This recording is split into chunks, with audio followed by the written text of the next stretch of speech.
What would you consider is integral to a game's quality? Many would say such things as gameplay, the controls, story, level design, the concept, or the graphic and art style of it. Well, all these things I'd say are arguably true to an extent. There's another aspect people tend to mention when discussing a game's quality: the length of the game. And I think that it is absolutely unfair to say that the runtime of a game relates to the quality. First, I would like to make clear as to what I mean when I say quality of a game. I don't just simply mean whether a game is good or bad, I mean whether the game is a fulfilling experience for the player that succeeds at making them an agent in the game. That's what I mean by quality, essentially the caliber of experience for the player. Over time, video games have generally been getting longer and longer in runtime as console capabilities progress. Most NES-era games could be beaten in under an hour, and that is why also a lot of them were brutally hard or designed to be very replayable. It was to make up for the very short runtime. Now, flash forward to today, where we have massive open-world games and grand RPGs that take upwards of 100+ hours to beat.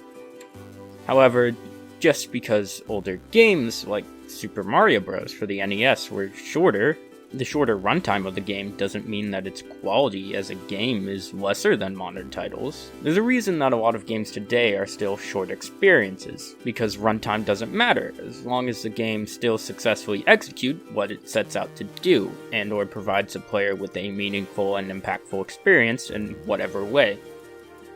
Let's take a look at a modern example, a game called A Short Hike. The title of this game sums up the game pretty well. The goal is simple: reach the summit of the mountain to get cell phone reception.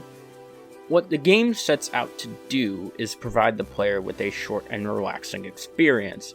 They can go at their own pace, climbing, finding feathers to climb and glide higher, helping local residents, and finding cool things. The game is designed to be a short and calming experience to help players unwind and take things at their own pace. That's how the devs wanted it to be. They wanted to give players a way to relax, like how some people go on a short hike to relax. It would be bullshit to take a knock against the game because of its runtime. I, as a player, still got the fulfilling experience the developers intended, regardless of the runtime of the game. It's not about how long the game is, but how it affects you. So it really irks me when people say that a game is objectively bad because it doesn't have 100+ hours of content. And on the topic of objectivity and subjectivity, I would like to take a second to briefly talk about objectivity versus subjectivity. I consider games to be a form of art. So they are subjective to an extent, but also objective. A game can be objectively bad if it fails to fully make you an agent of the world, whether it be because of bugs or not giving the player the best controls to get the most out of the game. And while the value and quality of a game does have to do with objectivity like controls, bugs, graphics, etc., it's also important to remember that it has to do with subjectivity, how the game impacts the player and the experience it leaves them with.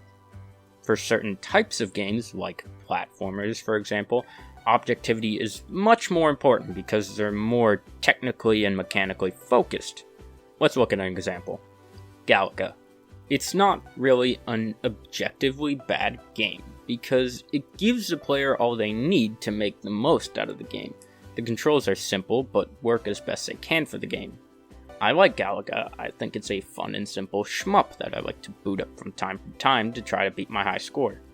That's my experience with the game, and I enjoy it, so in my eyes, the game has quality because of my experience with it.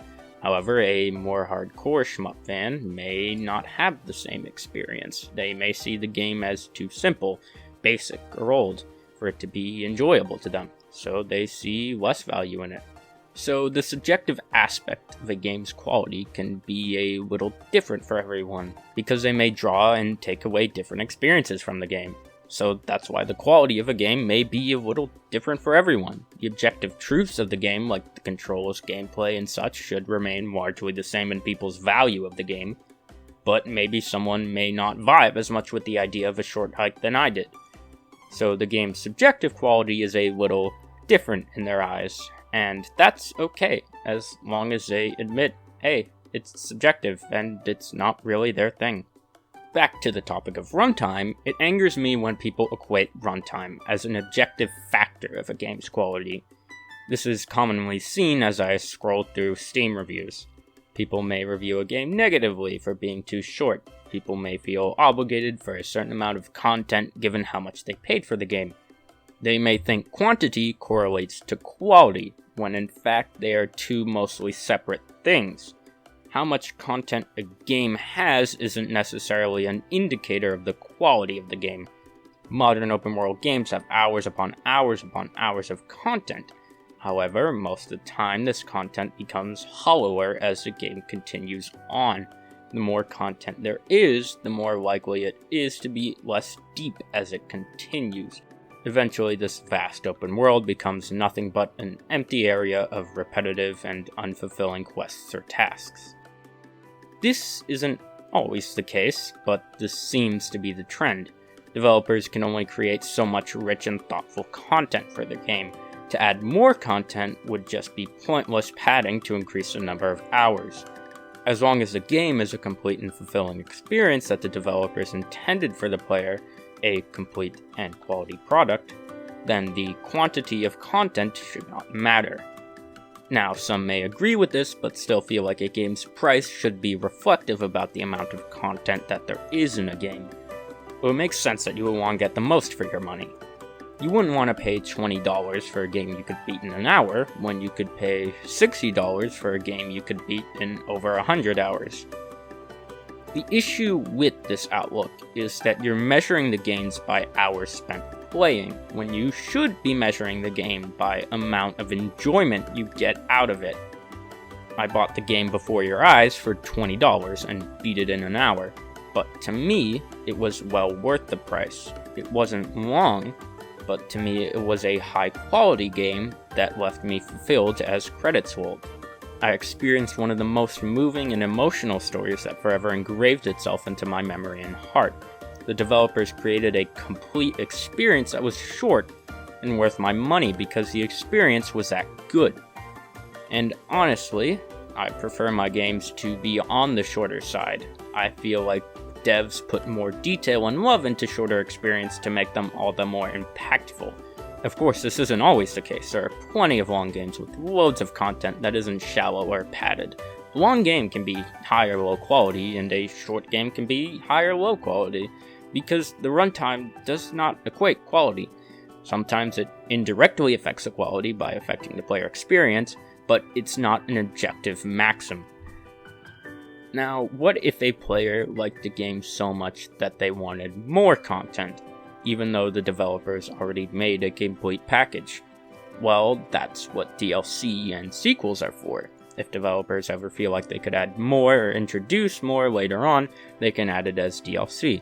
A lot of developers try to make their games replayable, like maybe it's a roguelike or there are multiple endings, but ultimately, it is up to the developer when a game ends. The game is their creation, so they should have it end when they feel like it should be complete. And if the players disagree with that, then there's always fan-made content. I hope this video was some food for thought for you.